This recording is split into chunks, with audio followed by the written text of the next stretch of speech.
dalam suasana lesu badan, dalam suasana mengantuk, dalam suasana lapar dahaga, bahkan ditambah hujan lebat.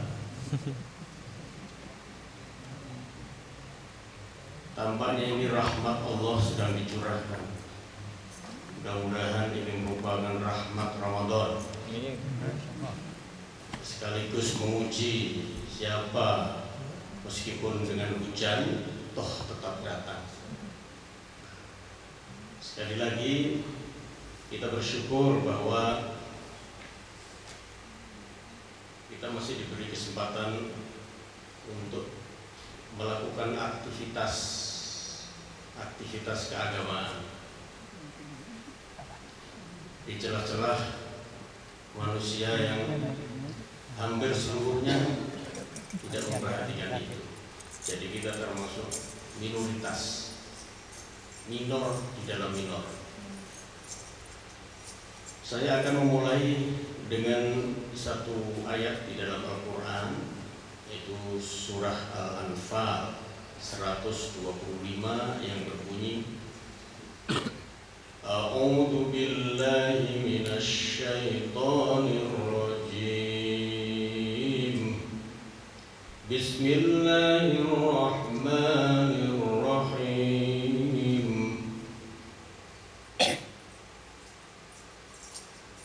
Faman yuridillahu an yahdiyahu yashrah sadrahu lil Islam wa man yurid an yudillahu yaj'al sadrahu harajan ka'annama yas'adu fis sama', yang artinya kurang lebih wa faman yuridillahu ayyahdiyahu yashrah sadrahu lil Islam. Barang siapa yang Allah menghendakinya, dikehendaki diberikan hadiah hidayah untuk menerima Islam, maka tanda-tandanya hatinya terbuka lebar-lebar untuk menerima Islam. Sebaliknya, barang siapa yang dikehendaki oleh Allah disesatkan, maka hatinya merasa berat, sangat berat menerima al-Islam. Diumpamakan seperti orang yang naik gunung, setiap ketinggiannya dirasakan nggus-nggusan. Ngerti tak Bu, nggus-nggusan? Jadi nafasnya terengah-engah, bahkan harus dibantu dengan oksigen. Itu diumpamakan di dalam Al-Quran. Jadi kalau kita ini merasakan senantiasa siap menerima ajaran Islam dengan segala konsekuensinya, maka maknanya satu tanda bahwa kita ini dikehendaki oleh Allah Subhanahu wa Ta'ala, dikehendaki baik. Sebaliknya, orang yang lalai, itu terang bahwa itu adalah disesatkan. Karena Allah Maha berkehendak. Allah Maha berkehendak. Sehingga dikatakan minhumul mu'minun wa minhumul musyrikun. Ada sebagian manusia yang mukmin, beriman, Islam, ada sebagian yang kafir. Itu sudah menjadi suratan. Nah, terus bagaimana? Apakah kita sudah diam saja? Toh saya sudah dikehendaki bukan muslim, saya tidak perlu usaha. Tidak demikian. Itu hakikatnya seperti itu. Itu sebagaimana bahwa wa ma min dabbatin fil ardi illa 'alallahi rizquha. Di dalam ayat dikatakan bahwa semua yang melata di permukaan bumi ini dijamin hidup dan rezekinya oleh Allah. Tapi apakah kemudian orang tinggal diam saja, saya duduk di rumah saja lah, kan rezeki saya sudah dijamin? Itu namanya logika ngawur-ngawuran, ya kan? Kalau logika orang nggak ngawur, yang first standard, tentu tidak begitu. Jadi Allah memberikan rezeki berupa bahan-bahan mentah yang sangat banyak sekali. Bahan mentah. Bagaimana kita bisa makan nasi kalau bahan mentahnya itu ya harus kita olah. Proses panjang untuk sampai beras di meja kita itu prosesnya luar biasa panjang. Masya Allah. Kita tidak pernah memperhatikan itu. Ya kan? Betapa petani jerih payah pagi-pagi sudah melakukan irigasi.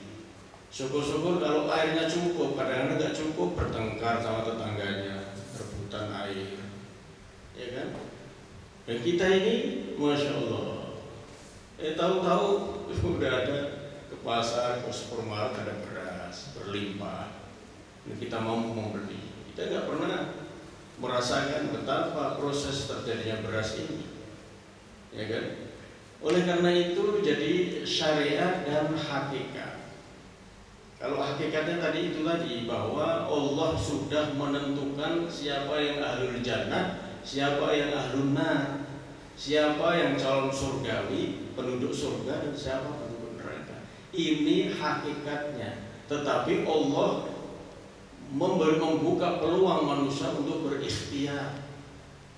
Ya buktinya disuruh tobat, buktinya disuruh mencari ilmu, buktinya disuruh berbagai macam usaha untuk bisa mendapatkan hidayah itu. Jadi sekali lagi pembicaraan ini mengenai hakikat dan syariat. Syariat adalah usaha manusia. Seperti kita ini alhamdulillah dari kecil sudah diarahkan oleh orang tua kita menjadi mukmin dan muslim. Jadi Islam dan iman dan Islam itu turunan.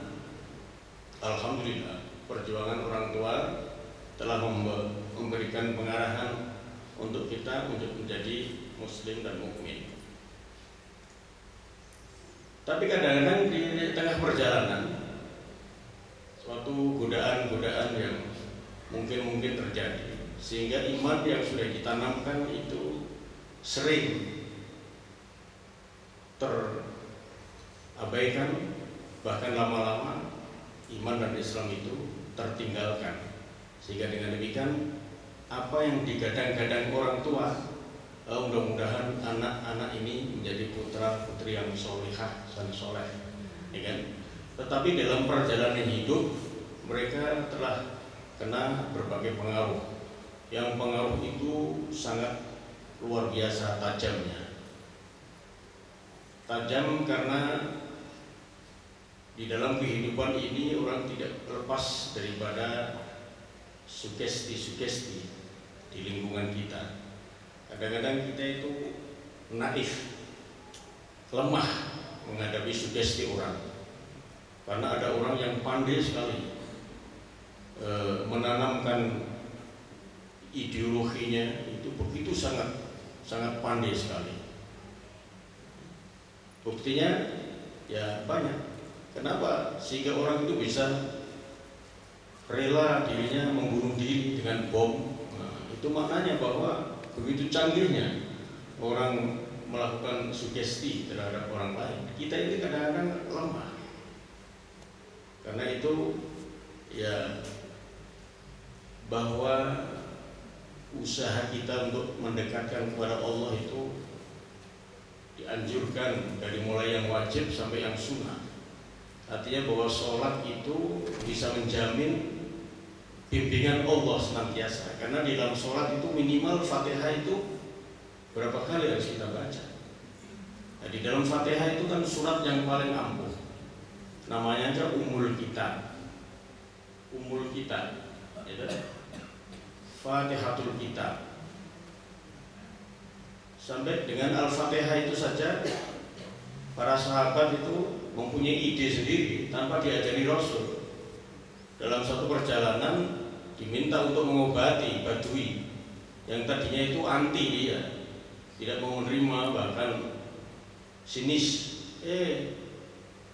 Kan di dalam hadis saya pernah sering disampaikan ini, bahwa kepala kampung itu digigit kolot jengking,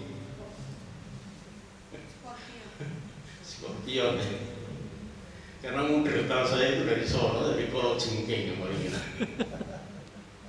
Tidak pernah dibuatkan tuh kolot jengking. Bisa itu gimana kolot jengking? Skorpion itu di padang pasir banyak sekali. Kalau nggak awas itu masuk kamar kita, ya kan? Mereka tinggalnya juga namanya nomaden, pindah dari satu tempat yang lain, dan itu kawasan padang pasir semua. Jadi itu adalah kemungkinan besar bahwa skorpion itu masuk seenaknya sendiri. Ya. Dilalanya kok yang digigit itu adalah lurahnya gitu. Wah, kepayahan. Padahal lurahnya tadinya anti sama sahabat yang datang mengajurkan Islam itu, ya kan? Dinegatifkan, dicemoohkan, akhirnya Masya Allah, ya Alhamdulillah itu digigit. Ya akhirnya didatangi sahabat, kalian bisa mengobati nggak ini ya? Lurah saya kena problem, apa problemnya? Digigit itu. Ya akhirnya apa? Kemantapan sahabat tanpa konsultasi dengan Rasulullah menjajah tempatnya berbeda. Jadi dengan dibacakan Fatihah aja dengan air disuruh minum itu alhamdulillah. Jadi Al-Fatihah ya apa yang kita niatkan, seperti Ma'u Zamzam lima syuribala, air Zamzam itu bagaimana niat kita. Jadi banyak sekali kemantapan kita ketika kita sudah menggantungkan diri hanya kepada Allah, tawakal ala Allah, dan kita ini insya Allah apa yang kita minta itu dikabul oleh Allah Subhanahu wa ta'ala. Dan itu perjalanan para sahabat awal-awalnya seperti itu. Jadi sekali lagi bahwa ketika Allah menghendaki orang, dia itu bisa menerima dengan lapang dada Islam sepenuhnya, maka mananya adalah suatu pertanda bahwa itu dikehendaki baik oleh Allah Subhanahu wa ta'ala. Itu tadi ayatnya. فَمَنْ يُرِدِ اللَّهُ أَنْ يَهْدِيَهُ يَشْرَحْ صَدْرَهُ لِلْإِسْلَامِ وَمَنْ يُرِدْ أَنْ يُضِلَّهُ يَجْعَلْ صَدْرَهُ ضَيِّقًا حَرَجًا كَأَنَّمَا يَصَّعَّدُ فِي السَّمَاءِ. Diumpamakan seperti orang yang kalau naik kapal terbang itu kan dia harus mempunyai oksigen yang banyak, kalau enggak akan meninggal. Jadi itu digambarkan seperti orang yang alergi terhadap Islam, itu berat ya. Mendengar ayat-ayat Quran itu sangat berat. Tetapi sebaliknya, kalau kita yang mendengar Quran dan tahu maknanya, bisa mencucurkan air mata, bisa menangis. Karena ini adalah kalamullah, bukan ucapan Rasulullah. Ucapan Rasulullah itu al-hadis, ini Al-Quranul Karim, wahyun minallah. Jadi wahyu Allah. Jadi kata-katanya bukan kata-kata manusia. Jadi, luar biasa. Karena itu beruntung yang menekuni Al-Quran, membacanya dan mengartikan, kemudian dihayati, kemudian sesekali, setiap kali di dalam perjalanan, di oto, di naik sepeda atau apa, baca itu Al-Quran yang sudah bisa. Naik sepeda, montel, sambil menghafalkan Quran. Nikmatnya luar biasa. Tidak usah buru-buru. Jadi berbuat itu, jangan tergesa-gesa. Kalau bisa hilang, jadi dihafalkan. Misalnya Yasin ya, sedang biasa dengan Yasin. Yasin wal Qur'anil Hakim. Sambil menghibur diri. Padahal kita mengontel, berkeringat, Masya Allah. Sehat jasmani, rohani, kita mendapat pahala. Ini dipraktekkan karena ini semakin tua, ya. Semakin tua sudah banyak teman-teman di sini yang pensiunir. Saya cuma memberi tips saja itu. Karena ini saya jalani sendiri, bukan asal tip. Saya itu setiap 2 kali sehari itu minimal sepeda. Dan di dalam sepeda itu saya gunakan untuk ya insya Allah menghafal ayat-ayat Quran itu. Saya tidak semua Anda, tapi saya mengajak justru, ya, saya mengajak pengalaman itu nikmatnya luar biasa.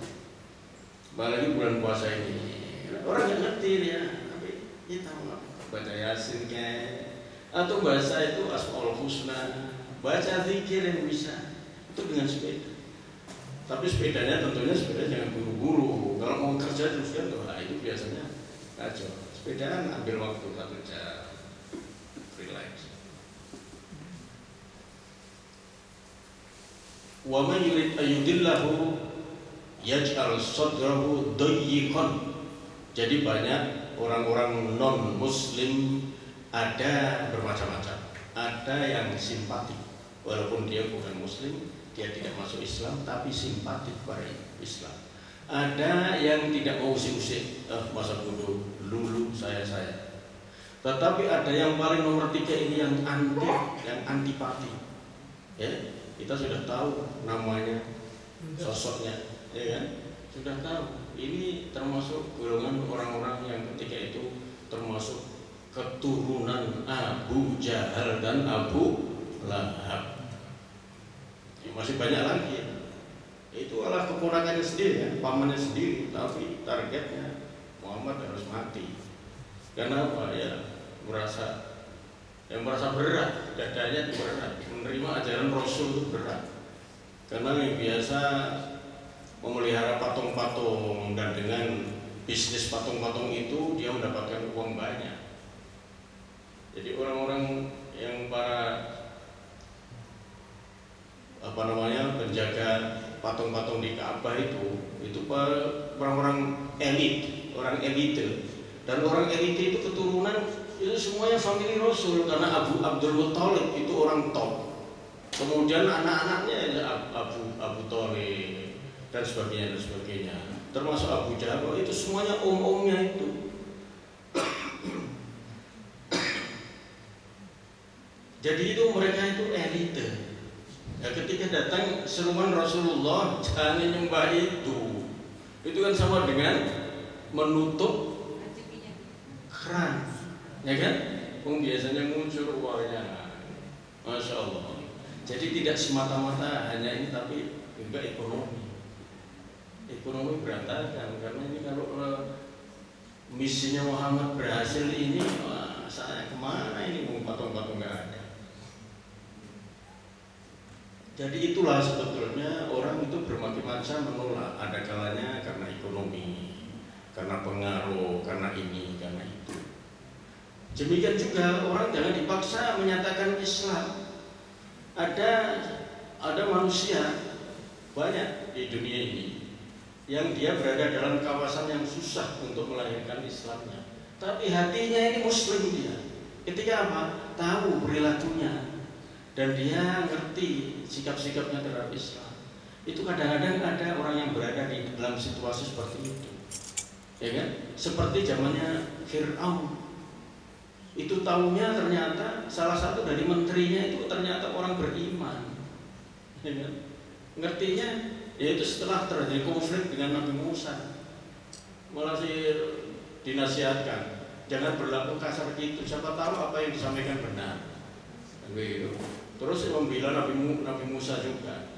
Jadi di dalam ayatnya dikatakan bahwa di sana ada rajulun mukminun, ada orang di jajaran menterinya Fir'aun itu ada orang beriman, tapi tidak ada yang tahu. Tidak ada yang tahu, hanya Allah saja yang tahu. Di sini banyak orang-orang cerdik pandai, profesor itu, di Leiden di mana. Itu hatinya Muslim, ada, tapi dia tidak mau demonstratif. Sebab kalau demonstratif nanti gak laku lagi, gak diundang. Apanya menjadi sumber ininya juga menjadi berkurang. Ya ini Allahu a'lam.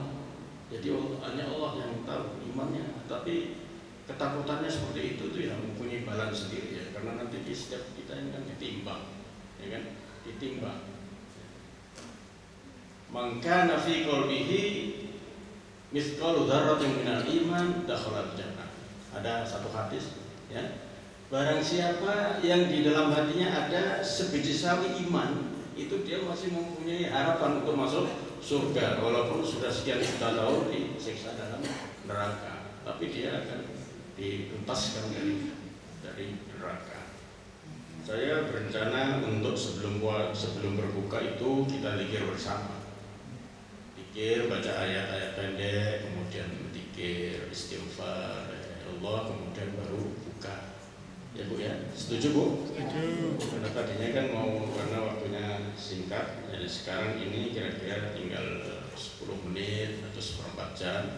Jadi kita nanti membaca surat-surat pendek untuk menjelang buka bersama. Jadi sekali lagi konklusinya apa yang saya sampaikan di dalam ayat itu banyak pertanda. Kita ini kalaulah tidak karena mencintai Allah Subhanahu wa taala, tentu tidak ada orang yang mau lapar. Puasa itu berat, apalagi di sini. Orang-orang baru masuk Islam tidak bisa dipaksa harus puasa, terus lari. Biarkan saja. Jadi jangan sampai nanti begitu kawin ya oke, ketika kawin wah bersemangat ya, ketika datang puasa loyo, nggak berani menjalankan puasa. Terus gimana? Ya biarkan dulu, tenang, pelan-pelan, jangan dipaksa. Kekuatannya itu kan dia seperti bayi yang baru lahir, ya kan? Jadi jangan dipaksakan. Siapa tahu dengan iman yang sudah ada itu Allah mengangkat dia, mengampuni. Jangan sok mempunyai seolah-olah kita ini yang mampu menilai. Jangan. Jadi jangan dipaksakan. Ya, semuanya itu sesuai dengan ini aja. Kalau orang memaksakan itu nanti akhirnya malah hasilnya berantakan. Karena dulu akan ada, saya pernah ceritakan itu. Ada orang nikah, ya kan? Suaminya Belanda. Ya tentu sudah nikah sekian bulan. Ketika datang puasa loyo, tidak mau puasa. Ketika tidak mau puasa, wah jadi masalah besar. Oh kalau begitu kamu hanya ini, akhirnya sampai pergi. Terus saya ditelepon, gimana ya Pak? Loh sampean salah, sampean terlalu keras. Dia itu baru bayi, baru lahir dalam keimanan Pak. Jangan dipaksain dulu, biar aja mengenal dirinya dulu. Dia masih belum kenal dirinya. Nanti kalau sudah seperti kita ini yakin iman, jangankan puasa sekian jam, lebih dari itu bismillah. Kalau sudah niat nawaitu shaumahoti an adai fardis syahri ramadhana hadhihi sanati fardhon. Ini urusannya dengan Allah. Niat kita ini urusannya dengan Allah. Kita diberi kekuatan. La haula wala quwwata illa billah. Memang gak masuk akal. Orang ahli nutris Rotterdam, saya dengarkan radionya. Menurut dia, dia sok ahli makanan, dia bukan muslim. Dikatakan apa pendapat tentang puasanya orang Islam? Wah itu merusak kesehatan. Ya dengan sendirinya. Karena menurut dia orang puasa itu maksimal 15 hari, tidak boleh lebih. Kedua kalinya di celah-celah itu harus minum. Loh, bukan puasa lagi Pak. Ya kan? Nah, terus dia nggak tahu bahwa ajaran puasa ini sudah 15 abad yang lampau sampai sekarang tidak ada orang mati karena puasa. Nggak ada. Yang ada mati itu malah yang kekenyangan, kemelakaran. Ya kan? Ya. Semua dimakan. Akhirnya sampai mau keluar dari kamarnya harus diambilkan alat yang berat itu kan. Orang ngambil, ya makan terus. Ya kan? Malah sengsara itu. Masya Allah, puasa nikmatnya luar biasa. Nanti Bu, begitu ada kopi jahenya Pak Muzain ditegak, lupa semua nikmatnya itu. Apa yang lapar dahaga tadi itu lupa. Itu baru kopi jahenya Pak Muzain. Masya Allah, itu belum. Nanti kalau kita sudah masuk liang kubur, ini yang penting. Hidup ini Tidak ada apa-apanya. Nanti sesudah masuk kuburan itu the where head Devon, ya kan? Yang sebenarnya hidup itu adalah nanti. Itu ini hidup-hidupan. Gimana gak hidup-hidupan? Wong yang salah bisa lolos dari penjara, ya kan? Yang salah, yang jujur masuk penjara karena amplopnya yang bukan. Nah itu kan nggak ada benar. Itu kan hidup-hidupan, ya kan? Oke, nanti diteruskan lagi Bu ya. Mari kita membaca surat-surat pendek dan kita berpikir. Nanti diingatkan kalau sudah waktunya maghrib langsung adzan aja supaya stop. 3 menit. Kita baca surat pendek. A'udzu billahi minasy syaithanir rajim. Bismillahirrahmanirrahim. Alhamdulillahi rabbil alamin. Ar-Rahmanir Rahim.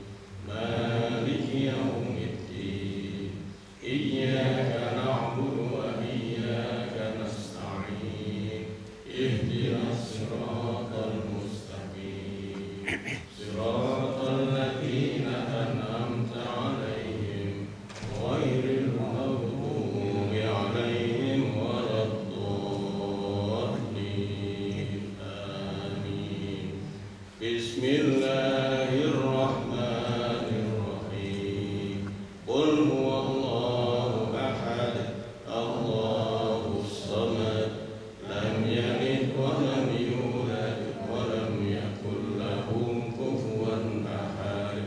La ilaha illallah wallahu akbar. Bismillahirrahmanirrahim. Qul a'udzu birabbil falaq min syarri ma khalaq wa min syarri ghasiqin idza waqab wa min syarri naffasati fil 'uqad wa min syarri hasidin idza hasad. La ilaha illallah wallahu akbar. Bismillahirrahmanirrahim. Qul a'udzu birabbin nas, malikin nas, ilahin nas, min syarril waswasil khannas, alladzi yuwaswisu fi sudurin nas, minal jinnati wan nas. La ilaha illallah wallahu akbar. Bismillahirrahmanirrahim. Allahu la ilaha illa huwal hayyul qayyum. La ta'khudhuhu sinatun wa la nawm. Lahu ma fis samawati wa ma fil ard. Man dhal ladzi yashfa'u indahu illa bi'idhnihi. Ya'lamu ma baina aydihim wa ma khalfahum wa la yuhituna bi shay'in min 'ilmihi illa bima sha'a. Wasi'a kursiyyuhu as-samawati wal ard wa la ya'uduhu hifdhuhuma wa huwal 'aliyyul 'azim. Masih? Sudah.